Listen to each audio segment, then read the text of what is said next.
Et ouais. La campagne.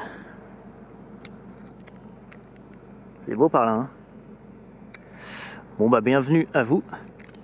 Donc là je vais faire une intro qui va être commune à une petite série de nouvelles vidéos de lecture de livres que je vais faire. Donc bah bienvenue à vous. On va faire de la lecture, je vais vous montrer donc le petit livre sur Jésus. Et un nouveau livre que j'ai eu aussi, qui est le livre sur les rois de France. Donc je vais vous montrer tout ça. Donc je vais vous montrer tout ça dans le véhicule au chaud. Et puis bah voilà quoi. Allez. Hop. On évite de filmer les reflets. Oh shit man. Allez. On laisse encore un petit peu le chauffage. Donc les bouquins. Les bouquins c'est ceux-là. Donc celui-là vous le connaissez, hein, je vous ai déjà fait des petites vidéos là-dessus, donc je vais vous en refaire là. Le petit livre de la vie de Jésus. Et le nouveau, c'est celui-là. Voilà. Le petit livre des rois de France. Donc je vais vous faire des petites vidéos là-dessus. Donc vous verrez ces vidéos-là donc sur cette chaîne JC2R officiel 3. Allez, à tout de suite. Allez, une petite première vidéo de cette petite série, la 4 vidéos que je vais vous faire. Donc le petit livre des rois de France. Donc je vais vous faire 2 vidéos sur ce livre-là. On va parler, je vais vous montrer 2 rois de France. Donc le premier oblige un des meilleurs rois de France, un des plus chrétiens, quelqu'un qui a vraiment été un boss quoi, hein, le talent incarné, j'ai envie de dire. Le premier, donc je vais vous parler donc de Saint Louis, Louis IX. Donc c'est le premier que je vais vous montrer ici, ça me tient à cœur. Celui c'est vraiment le pur gars quoi. Donc voilà, Saint Louis. Et après l'autre roi pour l'autre vidéo là-dessus, je ne sais pas encore, vous verrez bien. Allez, c'est parti pour Saint Louis. Faut que je le trouve. Comme c'est par ordre chronologique, tous les rois de France en plus, autant me dire que pour le trouver, Saint-Louis, c'était plutôt dans les 1200 ça. Je dis pas de conneries. Peut-être un petit peu avant. Bon allez, je vais retrouver ça. Ouais donc c'était bien ça. C'est bien vers 1200. Donc l'image. Donc c'est parti hein. Donc l'image. Saint-Louis, c'est celle-là. Je vais enlever mon gros pouce.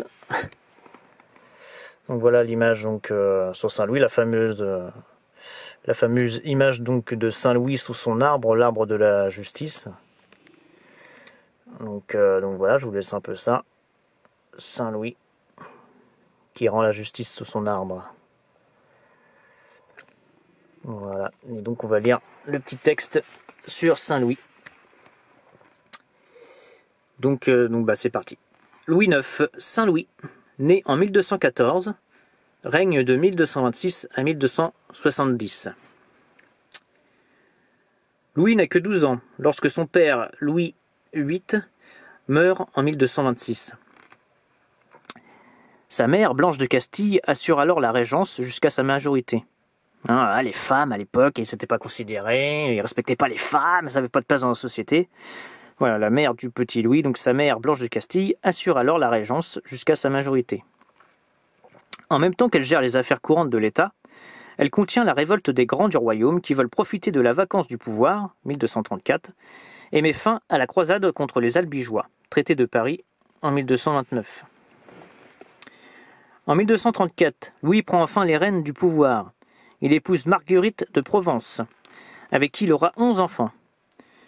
Épris de justice et de morale, il envoie des inspecteurs dans tout le royaume pour s'assurer que le respect des lois est assuré, crée des institutions pour les pauvres, hospices des 15-20, et interdit les guerres privées sous le prétexte qu'elles affaiblissent les plus démunis. Sa politique a pour conséquence de renforcer le pouvoir royal et d'accroître sa légitimité de droit divin. Côté politique international, il emporte aussi des victoires contre ses ennemis. notamment les Anglais, traité de Paris, 1259. Louis est un grand croyant. Il fait l'acquisition de saintes reliques de la Passion du Christ, pour lesquelles il fait construire la Sainte-Chapelle à Paris. Sa foi le pousse à participer à la 7e croisade en 1248, au cours de laquelle il est fait prisonnier en Égypte, puis relâché contre rançon. Reparti en 1270 suivre la 8e croisade, Louis meurt devant Tunis. Il est canonisé 27 ans après sa mort en 1297 sous le nom de Saint Louis de France. Donc, encore là, c'est un résumé de la vie et de l'histoire du royaume et de ce gars-là à ce moment-là. Mais déjà, quand tu as lu ça, déjà, j'ai envie de dire, la messe est dite, quoi. Voilà, la classe, quoi. Bien loin de nos présidents de la République actuelle. Lui, Saint-Louis, c'est vraiment, comme d'autres rois de France, c'est vraiment un truc de fou, quoi. Donc, voilà. Donc, je vous remets un peu le bouquin, comme ça, avec un petit reflet du soleil et tout. Donc, voilà, pour Saint-Louis. Une de ses représentations. Donc voilà.